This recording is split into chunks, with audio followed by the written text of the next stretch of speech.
finally it was Nancy Pelosi who really, I guess, put the nail in the coffin, if you will.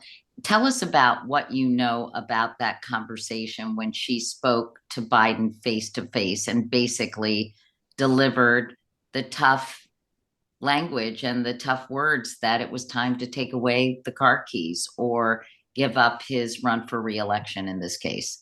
Yeah, it's a story that I report for the first time in Uncharted. The previous reporting had suggested that this was a phone call that Pelosi had had with Biden. What I learned was that she went and she had this clandestine meeting with Joe Biden. She went to the White House, not to the Oval Office, where she might be seen, but they arranged to meet in the residence. It was July 11, was the same day, coincidentally, that Nancy Pelosi went on Morning Joe and was asked by Jonathan Lemire whether Biden should run again. And she said, oh, words to the effect of, it's his decision. We're waiting for him to decide.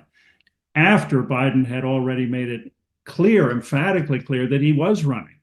So she masterfully put the ball back in his court, knowing that the pressure was going to be overwhelming for him eventually to step aside. But later that day, she went to the White House. They met privately.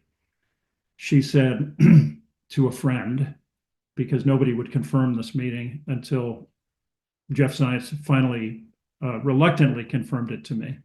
She said, we had a long talk about America. And in her inimitable way, she went down memory lane with the president. They talked about history. They talked about their shared Catholic faith. They talked about all kinds of things. And she said, not in a boasting way, but she said to a friend later thereafter, I'm the only one who could have sent that message. He trusts me. And she left without any kind of, Biden was still digging in, but she left thinking that she'd gotten through to him. And it was 10 days later. It took another long 10 days, and I tell the whole story of the drama of those 10 days before Biden ultimately stepped aside.